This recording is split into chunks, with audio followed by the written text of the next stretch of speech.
Hello everyone, this is Priya. Welcome back to my channel. तो बच्चों, हमने स्टार्ट कर दिया था मैक्रो इकोनॉमिक का सेकेंड चैप्टर जो है some basic concept of macro economic, right. हमने स्टार्ट कर दिया था। तो आज हम इसके और आगे पॉइंट्स पढ़ने वाले हैं। हमने गुड्स कवर कर लिया था इसमें, है ना, कि टाइप्स ऑफ गुड्स क्या होते हैं। फाइनल गुड्स देख लिया था, इंटरमीडिएट गुड्स देख लिए थे, ये सब हमने कवर कर चुका है। तो चलिए अब देख लेते हैं क्या कंपोनेंट्स ऑफ इन्वेस्टमेंट। तो चलिए समझो बच्चों कि इन्वेस्टमेंट क्या होता है। तो मान लीजिए कि हमारे पास 1 अप्रैल को 1 अप्रैल 2023 में 10 मशीनरीज थी, ठीक है। और 31 मार्च 2024 को हमने देखा कि हमारे पास कितनी है, 15 मशीनरीज हैं। तो ये जो 5 मशीनरीज बढ़ी है ना बच्चों, वो क्या हो गई, हमारी इन्वेस्टमेंट हो गई है ना। यहाँ देख लेते हैं। तो increase in the stock of capital, है ना, कैपिटल, स्टॉक ऑफ कैपिटल का इंक्रीज होना क्या कहलाता है, इन्वेस्टमेंट कहलाता है। इसे हम और किस नाम से जानते हैं, कैपिटल फॉर्मेशन के नाम से जानते हैं, ठीक है। अगर कभी आपको इन्वेस्टमेंट निकालना होगा ना कि इन्वेस्टमेंट कैसे निकलेगा, इन्वेस्टमेंट निकालना है तो कैसे निकालेंगे हम, इसका एक फॉर्मूला होता है। तो आई मतलब इन्वेस्टमेंट हो गया equal to change in capital, है ना, कैपिटल, चेंज इन कैपिटल। ये डेल्टा साइन का मतलब क्या हुआ, चेंज इन, है ना, चेंज इन, चेंज इन होता है इसका मतलब। और कैपिटल को हम किससे डिनोट करेंगे, सी से ना करके के से करेंगे, है ना। कैपिटल को हम डिनोट करेंगे के से, के मतलब होगा कैपिटल, राइट। क्लियर हुआ कि हम कैसे निकालेंगे। मान लीजिए इन्वेस्टमेंट हमें निकालना है जिन कैपिटल, तो कितना हुआ हमारे पास, मार्च में हमने कब देखा कि कितना था हमारे पास, 15 हुआ। उसके पहले कितना था, 10 था। तो ये कितना आ गया, 5, है ना। तो यही क्या हुई, हमारी इन्वेस्टमेंट हो गई, ठीक ना। तो आई इज इक्वल टू 5, ये हमारी इन्वेस्टमेंट हो गई, ठीक है। अब बच्चों इन्वेस्टमेंट को भी 2 पार्ट्स में डिवाइड किया गया, ठीक है। फर्स्ट हो गया क्या, फिक्स्ड इन्वेस्टमेंट, और सेकंड हो गया इन्वेंटरी इन्वेस्टमेंट। तो फिक्स्ड इन्वेस्टमेंट क्या होगा बच्चों, जैसे कि मशीनरी परचेज करना, ठीक है, लैंड परचेज करना, बिल्डिंग परचेज करना, ये सब क्या होगा, फिक्स्ड इन्वेस्टमेंट होगा, है ना। ये सब किसमें आ जाएंगे, फिक्स्ड इन्वेस्टमेंट आएगा। तो कैपिटल फॉर्मेशन में फिक्स्ड इन्वेस्टमेंट क्या जोड़ देंगे, फिक्स्ड वर्ड जोड़ देंगे, फिक्स्ड कैपिटल फॉर्मेशन हो जाएगा, ये हमारी फिक्स्ड इन्वेस्टमेंट हो जाएगी, है ना। Machineries, plants and machineries, building, land, ये सब आ जाएंगे किसमें, फिक्स्ड इन्वेस्टमेंट में, है ना। वहीं पे इन्वेंटरी इन्वेस्टमेंट में क्या क्या आ जाएगा बच्चों, तो इन्वेंटरी इन्वेस्टमेंट में आ जाएगा क्या, रॉ मटेरियल्स आ जाएंगे। सेकेंड हो जाएगा क्या, सेमी फिनिश्ड गुड्स।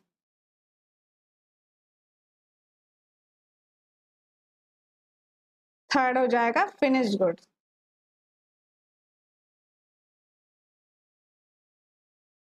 तो ये सब क्या होगा, रॉ मटेरियल, जिससे हम अभी पूरा तरह से वो क्या है, काम में लाना बाकी है। जैसे कि अगर फर्नीचर है तो वुड हो गया, है ना, नेल्स हो गए, ये सब भी क्या है, रॉ मटेरियल है। फिर इससे क्या बनेगा, फर्नीचर बन जाएगा। सेमी फिनिश्ड गुड क्या हो जाएंगे, जिन्हें अभी आधा बनाया गया है और फिनिश्ड गुड में कन्वर्ट करना बाकी है। फिनिश्ड गुड जो बिल्कुल तैयार रखे हुए हैं, जो कस्टमर को सेल कर दिए जाएंगे डायरेक्टली। तो ये क्या हुए, ये सब क्या हुए, इन्वेंटरी स्टॉक होगा ना। ये सब हम बना करके रखे रहते हैं अपने स्टॉक में। हुआ कि क्लोजिंग स्टॉक को माइनस करेंगे ओपनिंग स्टॉक से, तो क्या आ जाएगा, इन्वेस्टमेंट आ जाएगा हमारे पास, ठीक है। तो चलो देख लेते हैं कि फिक्स्ड इन्वेस्टमेंट क्या है। First, to increase in the stock of fixed asset, है ना। फिक्स्ड एसेट में जो इंक्रीजेस हो रही है वो सब क्या कहलाएंगे, हमारी फिक्स्ड कैपिटल फॉर्मेशन कहलाएगी, फिक्स्ड इन्वेस्टमेंट कहलाती है, ठीक है। तो इम्पोर्टेंस क्या है, तो इससे क्या होता है बच्चों की, ये प्रोडक्शन कैपेसिटी को इंक्रीज करती है, और हायर लेवल ऑफ आउटपुट होने से क्या होगा, इकोनॉमिक ग्रोथ भी बढ़ेगी, जीडीपी भी इंक्रीज होगी, है ना। ये हो गया हमारा फिक्स्ड इन्वेस्टमेंट। वही इन्वेंट्री में क्या होगा, तो चेंज इन स्टॉक मतलब फिनिश्ड गुड्स हमारे पास है, सेमी फिनिश्ड गुड्स हैं, रॉ मटेरियल्स हैं, है ना, अगर बढ़ रहे हैं तो क्या होगा, ये इन्वेंटरी इन्वेस्टमेंट हो गया। अब देखो बच्चों, इंपॉर्टेंस क्यों है रॉ मटेरियल हमारे पास, हमें रखना इंपॉर्टेंट क्यों है ना। तो it ensure uninterrupted supply of inputs, है ना, ताकि इनपुट्स उसके पास बने रहे। अगर रॉ मटेरियल्स के पास रहेगा तो वो जल्दी से जल्दी अपना प्रोडक्शन करता रहेगा ना, रेगुलर बेसिस में वो अपना प्रोडक्शन करता रहेगा, रॉ मटेरियल उसके पास रखे हुए हैं पहले से, तो ठीक है। It reduce uncertainties of market. Uncertainties मतलब बच्चों कि अगर कभी हो सकता है रॉ मटेरियल मार्केट में हो ना हो, है ना, तो वो इसलिए पहले से ही रखा रहेगा अपने पास, तो वो क्या होगा उसके लिए हेल्पफुल रहेगा प्रोडक्शन करने के लिए। अब फिनिश्ड गुड देख लेते हैं, तो it enable the producer to meet the potential demand product. तो अगर फिनिश्ड गुड बने रखे रहेंगे उसके पास, तो वो क्या करेगा, डिमांड आती है तो वो जल्द से दे देगा, और अगर नहीं रहेंगे तो फिर उसे प्रोड्यूस करना पड़ेगा जिसमें टाइम भी लगेगा, है ना।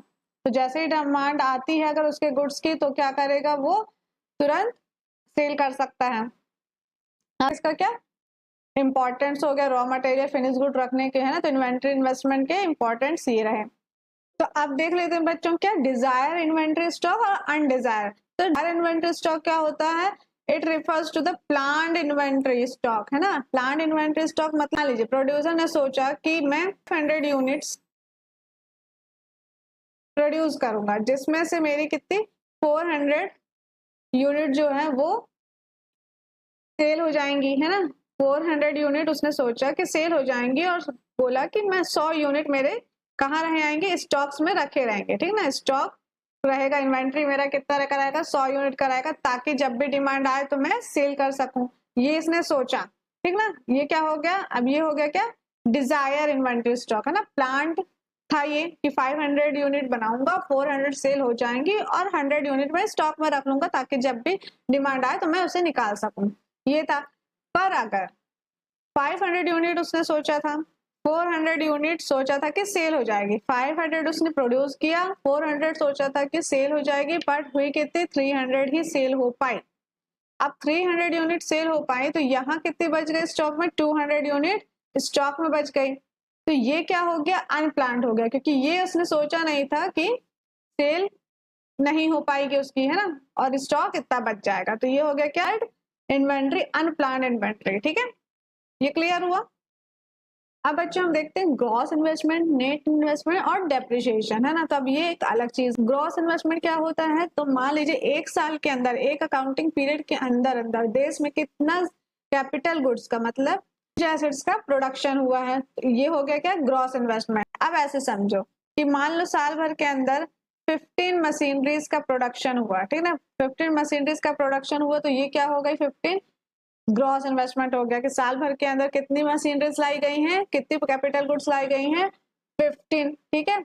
अब ये हो गया। अब लेकिन इसमें से मान लीजिए कि 10 मशीनरीज तो सिर्फ इसलिए बनाई गई हैं कि जो पुरानी मशीनरीज हैं, जो खराब हो चुकी है, जिसे रिप्लेस करना है, या जिसका वॉर्न आउट हो चुका है, डेप्रिसिएशन हो चुका है, वो सब कितनी है 10 मशीनरीज हैं, ठीक। तो ये हो गई क्या 10 मशीनरीज का प्रोडक्शन सिर्फ इसलिए हुआ है क्योंकि पुरानी मशीनरीज को हटाना है ना, रिप्लेस करना है, वो बिल्कुल खराब हो चुकी है, तो नई मशीनरीज लगेंगी उसकी जगह। 5 मशीनरीज बच्चों सिर्फ इसलिए बनाई हैं कि वो एक्स्ट्रा में रखी रहेंगी, ठीक ना, एक्स्ट्रा न्यू मशीनरीज रहेंगी, ठीक है, एक्स्ट्रा में न्यू मशीनरीज रहेंगी।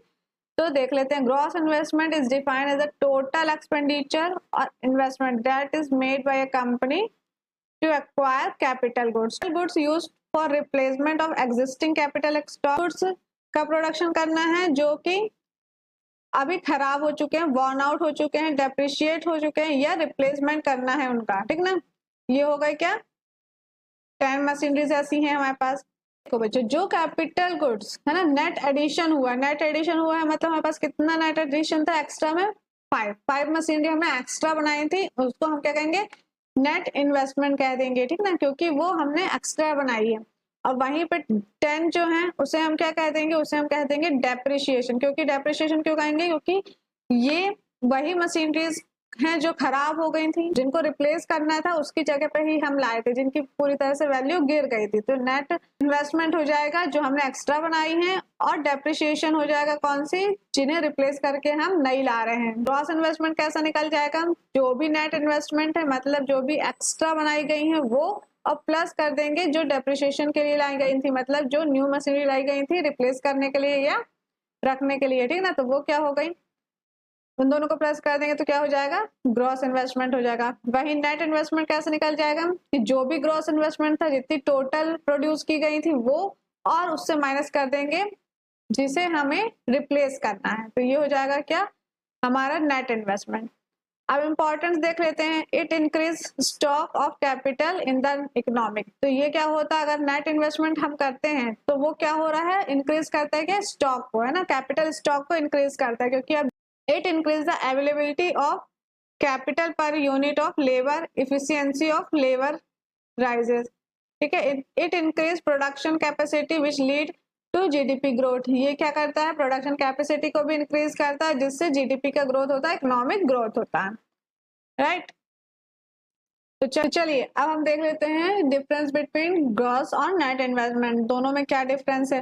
तो हमने देखा था कि ग्रॉस इन्वेस्टमेंट क्या है, इन्वेस्टमेंट क्या होता है। तो ग्रॉस इन्वेस्टमेंट क्या है, जो हमने रिप्लेसमेंट करने के लिए परचेज की है मशीनरीज और जो हमने एक्स्ट्रा परचेज की है ना, तो ये दोनों का टोटल जो हुआ क्या हो गया, ग्रॉस इन्वेस्टमेंट हो गया ना। It include expenditure by producer on purchase on new asset as well as expenditure on replacement, है ना, नए जो परचेज किया है वो, और साथ में जो डेप्रिसिएशन वाले थे, है ना, जिसे रिप्लेस करना था वो भी, इन दोनों का टोटल क्या हुआ हमारा, ग्रॉस इन्वेस्टमेंट हो गया। यहीं पर नेट इन्वेस्टमेंट क्या आएगा, सिर्फ और सिर्फ जो हमने नई मशीनरीज खरीदी है वही हो गया क्या, नेट इन्वेस्टमेंट। ग्रॉस इन्वेस्टमेंट में बच्चों इंक्लूड होता है रिप्लेसमेंट इन्वेस्टमेंट, ठीक है ना, जो डेप्रिसिएशन वाला अमाउंट था, मतलब 10 मशीनरीज जो हमने परचेज की थी रिप्लेस करने के लिए, पुरानी मशीनरीज को हटाने के लिए, वो इसमें इंक्लूड होती हैं। नेट में सिर्फ और सिर्फ नई मशीनरीज इंक्लूड होंगी, जो 5 हमने नई एक्स्ट्रा में खरीद के रखी है वो होंगी, ठीक है। It does not show net addition. Net addition मतलब ये जो 5 है ये जरूरी नहीं है कि शो होगा ही होगा, है ना। अगर किसी ने कहा कि 15 हमने खरीदी है, 15 मशीनरी हमने खरीदी है, लेकिन अब इसमें बताया नहीं गया है कि एक्स्ट्रा कितनी खरीदी है, तो ये शो ही नहीं हो पाएगा कि एक्स्ट्रा हमारे पास कितनी आई है। हमें पता है कि टोटल इतनी आई है, लेकिन एक्स्ट्रा कितनी आई है ये नहीं पता है, ठीक है। लेकिन इसमें सिर्फ नेट की ही बात होगी, तो हम सिर्फ 5 ही मशीनरीज की बात करेंगे कि 5 हमने परचेज की है नई, तो ये हमको पता रहेगी।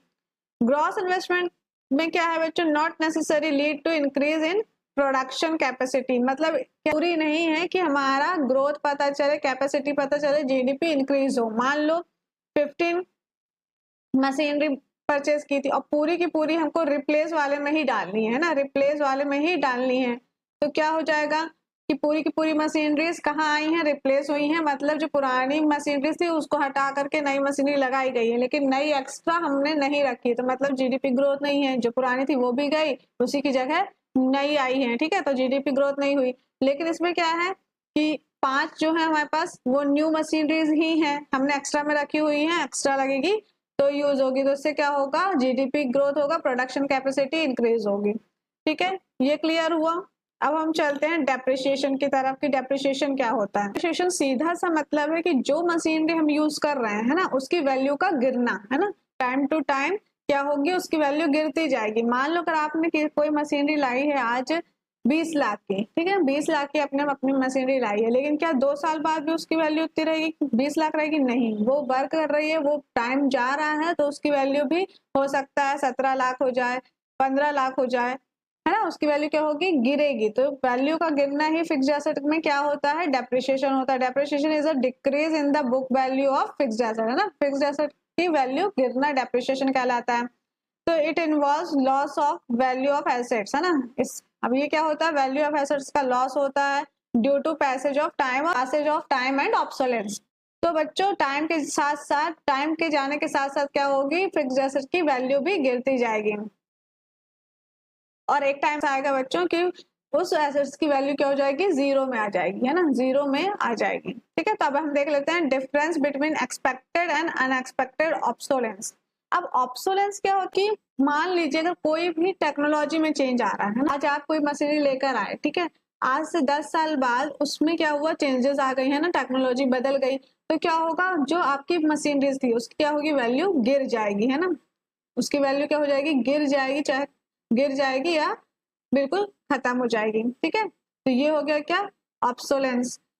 अब हम देख लेते हैं कि एक्सपेक्टेड ऑब्सोलेंस क्या होता है और अनएक्सपेक्टेड ऑब्सोलेंस क्या होता है।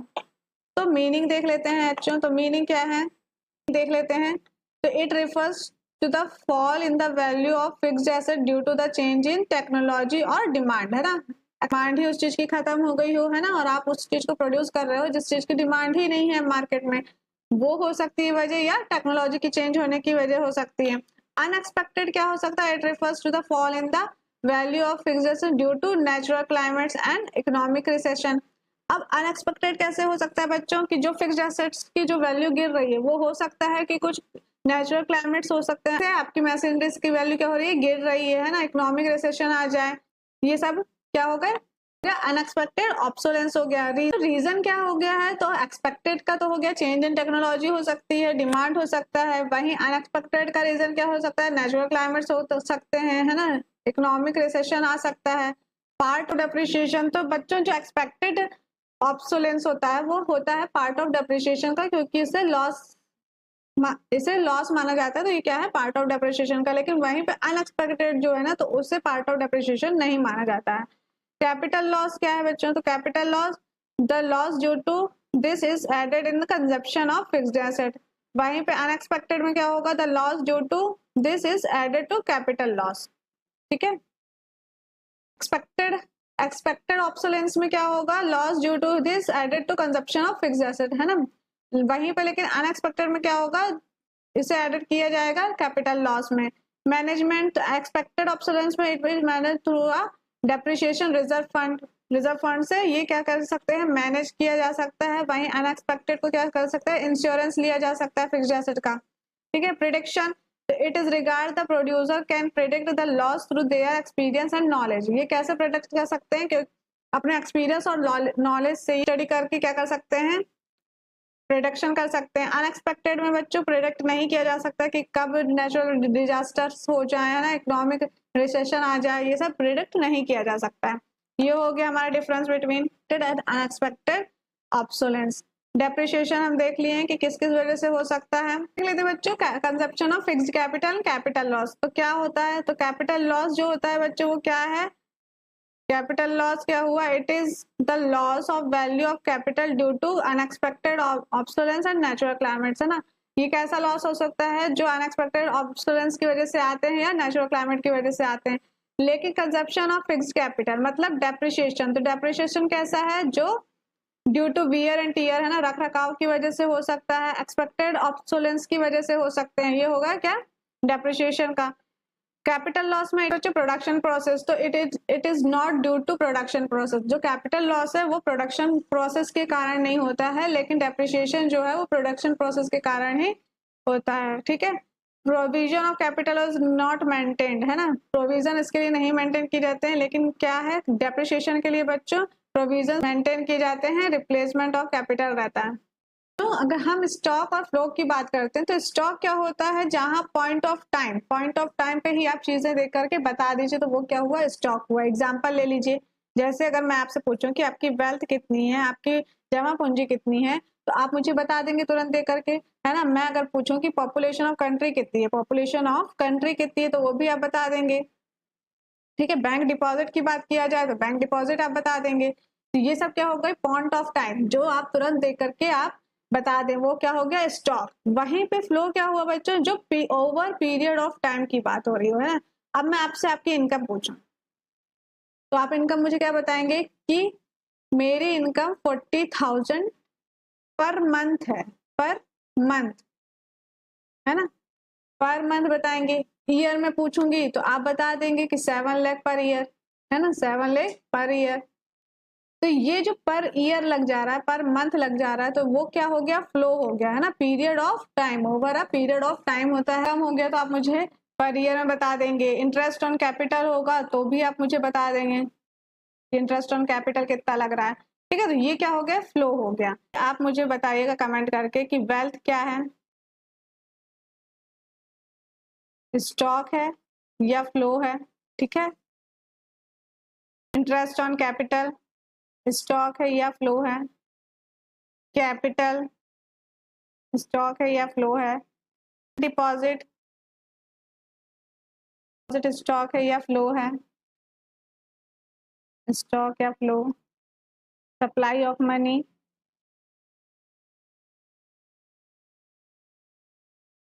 तो आप ये मुझे कमेंट करके बताएंगे। ठीक है, देख लेते हैं कि दोनों में क्या क्या डिफरेंस है बच्चों की। Point of specific point of time की बात करता है स्टॉक, ठीक है, स्पेसिफिक पॉइंट ऑफ टाइम की बात कर रहा है। वहीं पे फ्लो का क्या होता है, पीरियड ऑफ टाइम की बात करता है। ठीक है, इसमें per month, per year, per month, per year की बात होती है। ठीक है, एक स्पेसिफिक टाइम पीरियड की बात होती है। ठीक है, स्टॉक में क्या होता है, पॉइंट ऑफ टाइम की बात होती है। आप तुरंत मुझे एक्सप्लेन कर सकते हैं कि आपके पास कितनी वेल्थ है, कितना आपका बैंक डिपॉजिट है। ठीक है, यूनिट मेजर, तो stock is measure in unit such as a number of unit. ठीक है, और वहीं पे फ्लो क्या होता है, किस में मेजर करते हैं, मंथ में, क्वार्टर में, ईयर में, है ना, यूनिट ऑफ टाइम में करते हैं, और ये यूनिट ऑफ नंबर्स में करते हैं। नेचर, तो stock is static in nature, however when the dynamic concept is added to stock it automatically transfer into a concept of flow. Stock क्या है, स्टैटिक नेचर में है, अगर ये डायनेमिक नेचर में जाता है तो ये किस में ट्रांसफर हो जाएगा, क्या होता है, डायनेमिक नेचर का होता है। It means that flow can change over a period of time. तो बच्चों आज हमने देख लिया depreciation, gross investment, net investment, है ना, स्टॉक एंड फ्लो को, ये सब हमने देख लिया है। नेक्स्ट वीडियो में हम अपना नेक्स्ट टॉपिक की तरफ चलेंगे। आज के लिए इतना ही। आई होप आप लोगों को ये क्लियर हो गया होगा, और वीडियो पसंद आई हो तो please like, subscribe and share करिएगा। Thank you.